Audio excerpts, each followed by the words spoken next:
بسم اللہ الرحمن الرحیم اعوذ باللہ من الشیطان الرجیم بسم اللہ الرحمن الرحیم۔ عزیز طلباء، السلام علیکم ورحمۃ اللہ وبرکاتہ۔ خواجہ نصر الدین توسی کی کتاب تجرید الاعتقاد کے اوپر لکھی گئی علامہ حلی کی شرح کشف المراد پر ہماری گفتگو جاری و ساری ہے، اور آج 44ویں درس میں ہم داخل ہو چکے ہیں الحمدللہ، اور ہمارے سامنے ایک تسلسل کے ساتھ ایک موضوع چل رہا ہے، وہ رؤیت خداوندی کے بارے میں مختلف مکاتب کلامی کے کیا آراء ہیں، کیا افکار ہیں اور کس طرح سے استدلال کرتے ہیں، اس پر بات ہو رہی ہے۔ آج اللہ تعالیٰ کی رؤیت دنیا اور آخرت دونوں میں محال ہونے پر جن علماء نے استدلال کیا ہے، جن مکاتب نے استدلال کیا ہے، ان استدلالات کی طرف ہم آگے بڑھیں گے۔ سب سے پہلے اس حوالے سے دنیا اور آخرت دونوں میں اللہ تعالیٰ کی رؤیت محال ہونے پر عقلی دلائل اور پھر نقلی دلائل ہم دیں گے اس درس میں، یعنی ان مکاتب کو ہم ریپریزنٹ کریں گے آج جو اللہ تعالیٰ کی رؤیت کو کسی بھی صورت میں ممکن نہیں سمجھتے ہیں، نہ دنیا میں، نہ آخرت میں، نہ مومن کے لیے، نہ کافر کے لیے، کسی کے لیے بھی اللہ تعالیٰ کی رؤیت ممکن نہیں ہے۔ جب ہم اس بات کی طرف جاتے ہیں کہ اللہ تعالیٰ کی رؤیت محال ہونے کی کیا دلائل ہیں، تو عقلی دلائل کے طور پر سب سے پہلے تو یہ اس گروہ کا کہنا ہے، اس میں جیسا کہ ہم پہلے عرض کر چکا ہے کہ مکتب امامیہ، معتزلہ اور زیدیہ وغیرہ اس میں شامل ہیں۔ سب سے پہلے عقلی طور پر ہم یہ کہہ سکتے ہیں کہ انسانی آنکھوں سے نظر آنے کا لازمہ یہ ہے کہ اللہ تعالیٰ کے لیے زمان اور مکان ہو، جبکہ وہ ان صفات سے پاک ہو، پاکیزہ ہے۔ دیکھیں، آپ کسی چیز کی طرف نظر کرتے ہیں اور وہ چیز نظر آتی ہے تو لازم ہے کہ نظر آنے والی چیز میں کم از کم یہ دو شروط پائی جاتی ہوں۔ سب سے پہلے یہ کہ اس چیز کے لیے کوئی مکان ہو، یعنی کسی ایک طرف میں، ایک جہت میں، کسی ٹیبل کے اوپر، کسی کمرے میں، یا کسی سبزے میں، یا آسمان کی کسی جگہ پر، یا کسی خلا میں، کہیں نہ کہیں کوئی نہ کوئی مکان ایسا ہو جہاں پر آپ اسے دیکھ سکتے ہیں، جہاں پر وہ چیز رکھی ہوئی ہو یا بیٹھی ہوئی ہو تو اس چیز کو آپ دیکھ سکتے ہیں۔ صرف کوئی لامکان چیز، کوئی ایسی چیز جو کہیں بھی نہیں ہے تو اسے آپ دیکھ نہیں سکتے۔ اسی طرح زمان بھی ضروری ہوتا ہے، ایک زمانہ اس کے ساتھ ریلیونٹ ہونا ضروری ہے۔ ایک زمانے میں دیکھ سکتے ہیں، آپ دیکھتے ہیں تو جس ٹائم پہ آپ نے آنکھیں کھولی ہیں اس کی طرف متوجہ ہوئے ہیں، اس ٹائم پہ وہ چیز وہاں پر موجود ہو، ٹھیک ہے۔ ایک چیز مثلا جو آپ کے جب آپ نے آنکھیں بند کی ہوئی تھی لیکن اس وقت وہ چیز موجود اگر ہو، لیکن جب آپ نے آنکھیں کھولی تو وہ چیز وہاں نہ تھی تو پھر وہ چیز نظر نہیں آتی۔ یعنی کسی چیز کے بھی نظر آنے کے لیے ضروری ہے کہ وہ چیز زمان و مکان کے قیود کے ساتھ موجود ہو۔ جب ہم اللہ تعالیٰ کی بات کرتے ہیں تو اللہ تعالیٰ تو زمان و مکان سے ماورا ہے، اللہ تعالیٰ کے لیے نہ کوئی زمان ہے، مخصوص زمانہ ہے، ٹائم ہے، نہ ہی اللہ تعالیٰ کے لیے کوئی مخصوص مکان ہے۔ لہٰذا جب لامکان اور لازمان ہے تو ایسی ذات کا دیکھنا عقلاً، آنکھوں کے ذریعے سے عقلاً ممنوع ہے، ممکن نہیں۔ علامہ حلی فرماتے ہیں کہ اللہ تعالیٰ کا واجب ہونے کا تقاضا یہ ہے، واجب الوجود ہے اللہ تعالیٰ، اس کا تقاضا بھی یہ ہے کہ وہ مجرد ہو اور سمت اور مکان سے مبرہ ہو۔ یہ کشف المراد میں علامہ حلی نے فرمایا ہے کہ اللہ تعالیٰ کو جب آپ نے واجب الوجود مانا تو اس کا تقاضا یہ ہے کہ اللہ تعالیٰ مجرد ہے، یعنی اس کے لیے کوئی جسم و جسمانیت نہیں ہے، نہیں اللہ تعالیٰ کے لیے کوئی سمت ہے، یعنی اس جہت میں، اس جہت میں، دائیں بائیں، اوپر نیچے، کسی جہت میں، کسی طرف میں، کسی سمت میں ہو، یہ بھی نہیں ہے۔ اور اللہ تعالیٰ کا واجب الوجود ہونے کا تقاضا یہ بھی ہے کہ وہ ہر قسم کے مکان سے مبرہ ہے، نہ وہ عرش پر، نہ خلا میں، نہ زمین میں، یعنی کسی ایک جگہ پر بیٹھا ہوا جس کو آپ کہہ سکیں یہ اللہ کا مکان ہے، اللہ یہاں بیٹھا ہوا ہے، ایسا نہیں کہہ سکتے ہیں۔ اگر یہ کہیں گے تو پھر اللہ واجب الوجود نہیں رہے گا۔ اللہ تعالیٰ کو واجب الوجود مانتے ہیں تو اس کا تقاضا ہے کہ آپ کو ان صفات سے اللہ تعالیٰ کو مبرہ ماننا ہوگا۔ جب اللہ تعالیٰ ان صفات سے مبرہ ہے، زمان و مکان ہو، جسم و جسمانیت سے پاک و پاکیزہ ہے، تو ایسی ذات کا نظر آنا بھی محال ہے، دکھائی دینا بھی محال ہے۔ ان چیزوں سے مبرہ ہونے کا لازمہ ہے۔ علامہ حلی نے فرمایا واجب الوجود ہونے کا مطلب تقاضا یہ ہے کہ مجرد ہو، سمت سے اور مکان سے مبرہ ہو، اور ان چیزوں سے مبرہ ہونے کا لازمہ یہ ہے کہ وہ انسانی آنکھوں سے نظر بھی نہ آئے، انسانی نظروں میں آ ہی نہیں سکتا ہے۔ اس طرح دوسری ایک دلیل ہم یوں دے سکتے ہیں کہ اللہ تعالیٰ کی یا تو پوری ذات نظر آ سکتی ہے یا ذات کا کوئی جز نظر۔ دیکھ بھائی، اگر آپ کا اصرار ہے، آپ بہت اصرار کرتے ہیں کہ اللہ تعالیٰ نظر آتا ہے، اللہ تعالیٰ کی رؤیت ممکن ہے، تو ہم سوال جوڑتے ہیں کہ کیا آپ جو کہتے ہیں اللہ تعالیٰ نظر آتا ہے، تو پھر اللہ تعالیٰ کی پوری ذات نظر آتی ہے. جس طرح میرے سامنے ایک انسان بیٹھا ہوا ہے، تو جب میں نزدیک سے اس کو دیکھتا ہوں تو اس کا پورا جسم اور پوری ذات ہمیں نظر آتی ہے. ایسا ہے. یا پھر اس کا ہاتھ، اس کا پیر، یا کوئی ایک خاص چیز، ایک جز نظر آتا ہے. سوال یہ ہے، پہلی صورت میں اللہ محدود اور متناہی ہونا لازم ہوتا ہے. اگر تو آپ کہتے ہیں کہ ہم اللہ کی طرف نظر کرتے ہیں تو ہمیں اللہ پورے کا پورا نظر آتا ہے، اللہ کی پوری ذات نظر آتی ہے، تو اس کا مطلب یہ ہو کہ آپ کی ان چھوٹی آنکھوں میں اگر کوئی ذات آتی ہے تو اس کا مطلب ہے کہ اللہ تعالیٰ نہایت محدود اور نہایت متناہی کوئی ذات ہوگی، کیونکہ آپ کی آنکھوں کے سامنے آپ کی آنکھیں یعنی ایک طرف ہے نا. مثلا آپ آگے سے دیکھ رہے ہیں تو اس کا مطلب یہ ہو کہ اللہ تعالیٰ آپ کے آگے بیٹھا ہوا ہے تو اسی کو دیکھ سکتے ہیں، لیکن پیچھے، آگے، دائیں بائیں نہیں. یعنی اس کا مطلب ہے کہ اللہ تعالیٰ آپ کے سامنے اور محدود اس میں موجود ہے. اور دوسری صورت میں یعنی اللہ تعالیٰ کی پوری ذات تو نظر نہیں آ سکتی دیکھنے والے کو، اللہ تعالیٰ کی ذات کا ایک حصہ، ایک جز نظر آتا ہے. تو اس صورت میں بھی آپ اگر اس بات کے قائل ہوتے ہیں تو دوسری صورت میں اللہ تعالیٰ کا مرکب ہونا لازم ہوتا ہے. یعنی اللہ تعالیٰ کی ایک جز نظر آتا ہے، دوسرا جز نظر نہیں آتا ہے، گویا اللہ تعالیٰ اجزاء سے مرکب ہو کر بنا ہے. اس طرح مکان ہونا، یعنی اللہ تعالیٰ کا ایک حصہ آپ کو ایک جز نظر آتا ہے، مطلب یعنی آپ کے سامنے، آپ کی نظروں کے سامنے جو جز ہے وہ نظر آتا ہے. اس کا مطلب کہ اللہ تعالیٰ کے مکان کے بھی آپ قائل ہیں، سمت کے بھی قائل ہیں. لہٰذا اگر آپ اللہ تعالیٰ کے اجزاء دکھائی دینے کی بات کرتے ہیں تو ہم جس اللہ کو جانتے ہیں وہ ویسا نہیں ہے، کیونکہ اس اللہ آپ کی صورت میں اجزاء نظر آنے کی صورت میں اللہ تعالیٰ ایک تو مرکب ہو سکتا ہے، مرکب اجزاء کا مرکب ہونا پڑتا ہے. دوسری بات اللہ تعالیٰ کے لیے مکان ثابت ہوتا ہے خواہ مخواہ میں، اور اسی طرح اللہ تعالیٰ کے لیے کوئی جہت اور سمت بھی ثابت ہوتی ہے، اور اللہ تعالیٰ کا ان کی طرف محتاج ہونا لازم ہوتا ہے. بس وہ اللہ جو اجزاء کی طرف محتاج ہو، مکان کی طرف محتاج ہو، کسی سمت اور جہت کی طرف محتاج ہو، وہ ہمارا اللہ نہیں ہے. ان دونوں صورتوں میں محال ہے اور باطل ہے. بس اللہ تعالیٰ کا نظر آنا کسی بھی صورت میں ممکن نہیں ہے. ان بیانات کی مزید وضاحت کے لیے آپ آیت اللہ جوادی عملی کی توحید در قرآن کی طرف رجوع کر سکتے ہیں، صفحہ نمبر 257. اللہ محلی کی خود یہی کتاب کشف المراد جو ہم پڑھ رہے ہیں اس کے صفحہ نمبر 46 to 47 تک آپ رجوع کر سکتے ہیں. اور آیت اللہ جعفر سبحانی کی کتاب الالہیات جلد نمبر 2 صفحہ نمبر 127 پر آپ رجوع کر سکتے ہیں. وہاں سے آپ ان معاملات کو ان باتوں کو مزید وضاحت کے ساتھ آپ دیکھ سکتے ہیں. اب یہاں تک ہو گئی دلیل عقلی. اب دلیل نقلی کے ذریعے سے ہم ثابت کریں گے، یا علماء نے ثابت کیا جو ماننے والے ہیں کہ اللہ تعالیٰ کی رؤیت ممکن نہیں ہے. سب سے پہلے سورہ اعراف کی آیت نمبر 123 نہیں بلکہ آیت نمبر 123 123ویں آیت ہے، جس سے موافقین نے بھی استناد کیا تھا کہ اللہ تعالیٰ کی رؤیت ممکن ہے، اور مخالفین بھی اللہ تعالیٰ کی رؤیت کے مخالفین ہیں وہ بھی استدلال کرتے ہیں، جس میں حضرت موسیٰ علیہ السلام سے کہا جاتا ہے کہ اے موسیٰ تم ہرگز مجھے نہیں پاؤ گے. لن ترانی کہا تھا اللہ تعالیٰ نے جب حضرت موسیٰ نے رؤیت کی درخواست کی. تو یہ اس وقت جو اللہ تعالیٰ کی رؤیت کے مخالفین ہیں وہ بھی اس آیت سے استدلال کرتے ہیں، کہتے ہیں لن ترانی.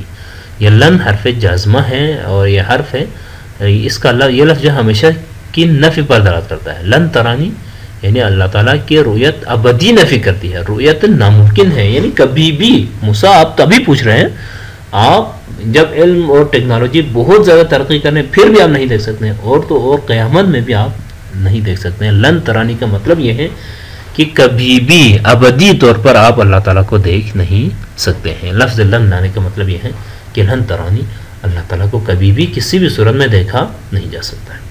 اسی طرح ہمارے پاس ایک سورہ انعام کی آیت ہے، آیت نمبر 103 لا تدرکہ الابصار وہو یدرک الابصار. اللہ تعالیٰ تو آنکھوں کو دیکھ لیتا ہے، لوگوں کی نظریں انسانوں کی آنکھوں کو پا لیتا ہے، درک کر لیتا ہے، لیکن لا تدرکہ الابصار. اللہ تعالیٰ نے واضح کہہ دیا کہ وہ ذات ایک ایسی ذات ہے جسے ابصار اور نظریں آنکھیں درک نہیں کر سکتی. اللہ تعالیٰ کو آنکھیں دیکھ نہیں سکتی ہیں.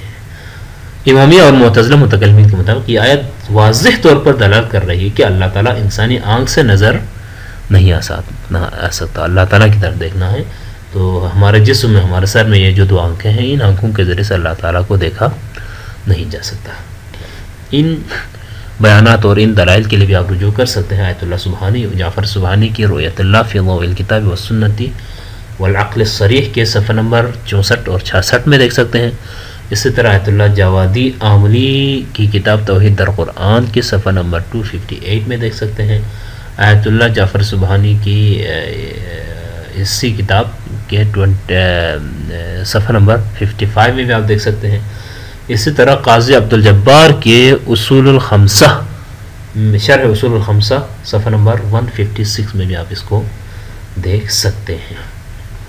وہاں پر یہ بیانات مزید وضاحت کے ساتھ آپ کو معلوم ہو جائیں گے. نقلی دلائل کا سلسلہ جاری رکھتے ہیں. اب تک تو ہم نے آیات سے استدلال کیا تھا، اب کچھ روایت کو بھی ہم اس میں شامل کر لیتے ہیں کہ اللہ تعالیٰ کی رؤیت نہ دنیا میں نہ آخرت میں ممکن ہے، اصلاً ممکن ہی نہیں ہے، محال ہے، محال عقلی ہے. شیعہ ائمہ علیہم السلام سے منقول روایت بھی اس بات پر دلالت کرتی ہیں کہ اللہ تعالیٰ ظاہری آنکھوں سے نظر نہیں آتا ہے. نمبر 1 مثلا مثال کے طور پر ایک روایت میں کہ کوئی شخص امام علی علیہ السلام سے پوچھتا ہے کیا آپ نے اللہ کو دیکھا ہے، آپ اللہ تعالیٰ کو دیکھ چکے ہیں؟ اس کے جواب میں امام علیہ السلام فرماتے ہیں میں ایسے خدا کی عبادت ہی نہیں کرتا جس کو میں نہیں دیکھتا ہوں. انسان حیران ہونے لگا، جس نے سوال کیا تھا وہ حیران ہونے لگا، اچھا آپ نے اپنے خدا کو دیکھا، آپ نے اپنے اللہ کو دیکھا ہے؟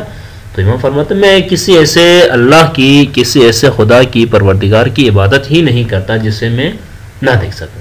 لیکن اس کے فوراً بعد امام نے صریحاً کہا کہ لیکن اسے جس اللہ کی میں عبادت کرتا ہوں اسے سر کی آنکھوں سے نہیں بلکہ ایمان کی حقیقت سے دیکھ سکتے ہیں. امام نے واضح کر کے بتا دیا. دیکھیں امام نے جب اس جملے میں بڑی خوبصورت بات کی ہے، کہا کہ اللہ تعالیٰ کو دیکھے بغیر میں عبادت نہیں کرتا، لیکن وہ میرا اللہ ہے جسے میں آنکھوں کے ذریعے سے نہیں دیکھ سکتا، کوئی بھی نہیں دیکھ سکتا.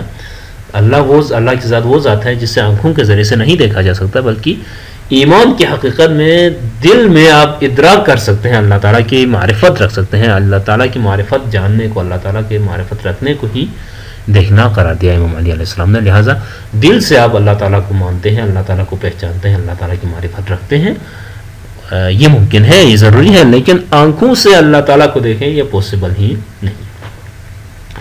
اسی طرح جس حدیث نبوی سے رؤیت خداوندی ممکن ہونے کے موافق جو مکاتب تھے، جو علماء تھے، انہوں نے استدلال کیا. اگر وہ روایت صحیح بھی ہے، وہاں فرمایا کہ رسول اکرم صلی اللہ علیہ وسلم نے فرمایا کہ تم اپنے رب کو 14ویں کی چاند کی طرح دیکھ سکتے ہو. ٹھیک ہے، تو یہ وہاں پر ایک حدیث بیان کی تھی. فرماتے ہیں کہ اس حدیث کی اگر آپ بات کرتے ہیں تو وہ حدیث اگر صحیح بھی ہے، اول تو یہ کہ روایت صحیح ہے یا نہیں ہے اس کے بارے میں بات ہے، یہ نہیں بات معلوم صحیح ہے یا نہیں. اگر اس روایت کو صحیح مان بھی لے تو یہ حدیث جو ہے اللہ تعالیٰ کے علم پر دلالت کرتی ہے. ٹھیک ہے، اللہ تعالیٰ کے علم پر دلالت کرتی ہے، ظاہری آنکھ سے نظر آنے پر دلالت نہیں کرتی. کیونکہ اگر ظاہری آنکھ سے نظر آنا مراد ہو تو اس سے خدا کے لیے جہت ہونا لازم آئے گا، جو کہ محال ہے. اگر بالفرض قیامت کے دن جس طرح بھی ہم دنیا میں اپنے سروں کے اوپر سورج کو دیکھتے ہیں یا چاند کو دیکھتے ہیں تو ہم نیچے سے دیکھتے ہیں، تو 14ویں کی چاند جس طرح ہمارے سروں کے اوپر ہمیں نظر آتا ہے، ایسے تو چاند کے لیے کوئی جہت تو ہے نا، کوئی سمت تو ہے. اگر اس کا مطلب، اس حدیث کا مطلب یہ ہے کہ قیامت کے دن آپ میدان محشر میں بیٹھے ہوئے ہوں گے، پھر آپ کے سروں کے اوپر اللہ تعالیٰ جلوہ فرمائے گا، اللہ تعالیٰ کو 14ویں کی چاند کی طرح دیکھیں گے. تو اس کا واضح مطلب یہ ہے کہ آپ اللہ تعالیٰ کو اوپر کی سمت آپ قرار دے رہے ہیں، اللہ تعالیٰ کو سمت کی طرح محتاج کر رہے ہیں، جو کہ محال ہے. ان روایت کی طرف بھی ان روایت کی تفصیلات کے لیے بھی آپ علامہ شیخ یعقوب کلینی کی کتاب الکافی باب ابطال الرؤیہ جلد اول صفحہ نمبر 95 تا 110 میں دیکھ سکتے ہیں. شیخ صدوق علیہ الرحمہ کی کتاب التوحید کے باب ما جاء فی الرؤیہ صفحہ نمبر 107 تا 122 میں دیکھ سکتے ہیں. نہج البلاغہ جلد اول صفحہ 258 میں دیکھ سکتے ہیں، خطبہ نمبر 179. اسی طرح قاضی عبدالجبار کی کتاب المختصر فی اصول الدین صفحہ نمبر 191 اور 92 میں ان بیانات کو مزید وضاحت کے ساتھ دیکھ سکتے ہیں. آگے بڑھتے ہیں ایک اور دلیل کی طرف. نگاہوں کا اپنا ادراک ہوتا ہے، عقل کا اپنا ادراک ہوتا ہے. جس طرح امیر المومنین نے فرمایا میں اپنے رب کو دیکھے بغیر اس کی عبادت نہیں کرتا، میں اپنے رب کو دیکھتا ہوں تبھی عبادت کروں. البتہ دیکھنے کا اینگل الگ ہے، نگاہ کا، نظروں کا، یہ ہماری آنکھوں کا جو ادراک ہے وہ بہت لمیٹڈ، محدود ہے. لیکن میں اللہ کو آنکھوں سے نہیں دیکھتا، یا نہیں کوئی اللہ تعالیٰ کو انسان آنکھوں سے دیکھ سکتا ہے، بلکہ اللہ تعالیٰ کا ادراک عقل سے کیا جا سکتا ہے. آیت نے صاف الفاظ میں بتا دیا کہ لا یدرکہ الابصار وہو یدرک الابصار، ٹھیک ہے، آنکھیں اللہ تعالیٰ کو درک نہیں کر سکتی لیکن اللہ تعالیٰ درک کر سکتے. اس کا مطلب یہ ہوا کہ اللہ کا وجود ایسا نہیں جو نگاہوں کے حس و ادراک میں آ جائیں. وہ نگاہوں کو جانتا ہے لیکن ہماری نگاہیں، ہماری نظروں میں یہ دمخم نہیں ہے کہ اللہ تعالیٰ کو ادراک کر سکیں. اللہ تعالیٰ کو ادراک کرنا ہو تو دل کی آنکھوں سے، عقل کی آنکھوں سے ادراک کر سکتے ہیں. اسی طرح ہمارے پاس ایک اور روایت ہے امام جعفر صادق علیہ الصلوۃ والسلام سے ہے کہ آنکھیں صرف ان چیزوں کو دیکھ سکتی ہیں جو رنگ اور کیفیت پر مشتمل ہوں. میرے سامنے ایک چیز ہے، اس کی کوئی خاص رنگ ہے، اس کی کوئی خاص کیفیت ہے، چھوٹا بڑا اس کی حیت ہے، جو کچھ بھی ہے، تب جا کر میں اس کو دیکھ سکتا ہوں. جبکہ اللہ تعالیٰ واللہ خالق الاشیاء والکیفیہ، تمام اشیاء کا خالق ہے اور تمام کیفیت کا خالق ہے، رنگوں کا خالق ہے. اس میں کوئی رنگ نہیں ہے، اس میں کوئی کیفیت نہیں ہے، بلا کیف اور بلا رنگ ہے. لہٰذا اللہ تعالیٰ کو دیکھنا عقلاً ممکن نہیں ہے اور امام صادق علیہ السلام کے فرمان کی روشنی میں بھی ممکن نہیں ہے. اسی طرح ایک اور دلیل امام علی علیہ الصلوۃ والسلام سے بھی روایت ہے، فرمایا وَكَيْفَ يَجْرِي عَلَيْهِ مَا هُوَ أَجْرَاهُ وَيَعُودُ إِلَيْهِ مَا هُوَ أَبْدَاهُ وَيُحْدِثُ فِيهِ مَا هُوَ أَحْدَثَهُ. کیسے ممکن ہے بھلا جو چیز اس نے مخلوقات پر طاری کی ہو وہ اس پر کیوں کر طاری ہو سکتی ہیں؟ جو کیفیت، جو حالت اللہ تعالیٰ نے ہی مخلوقات پر طاری ہے وہ حالت خود اللہ پر بھی طاری ہو جائے، کیسے ہو سکتا ہے یہ؟ اور جو چیزیں اس نے ایجاد کی ہوں وہ اس کی طرف کیوں کر عائد ہو سکتی ہیں؟ جو چیز اللہ تعالیٰ نے خلق کیا ہے، پیدا کیا ہے، ان کو آغاز دیا ہے، وہی چیز اسی کے احکام جو ہے اللہ تعالیٰ پر کیسے عائد ہو سکتے ہیں؟ اور جس چیز کو اس نے پیدا کیا وہ اس میں کیوں کر پیدا ہو سکتی ہے؟ جس چیز کو اللہ تعالیٰ نے پیدا کیا ہو وہ اللہ تعالیٰ میں کیسے پیدا ہو سکتی ہے؟ لہٰذا اس حدیث میں، اس روایت میں ہمیں واضح طور پر نظر آ رہا ہے یہ جو ہمارے آنکھوں کے سامنے نظر آنا، دکھائی دینا، یہ صفات مخلوقات ہیں، مخلوقات کی صفات ہیں، جن کی حیت ہے، جن کا رنگ ہے، جن کی کیفیات ہے، وہ دکھائی دے سکتی ہیں.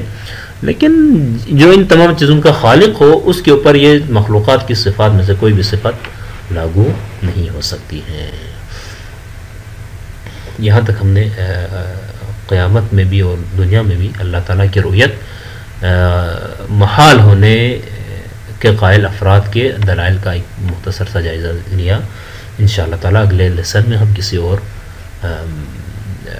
دلیل کے ساتھ یا کسی اور موضوع کے ساتھ انشاءاللہ آپ کی خدمت میں ہوں گے. والسلام علیکم ورحمۃ اللہ وبرکاتہ.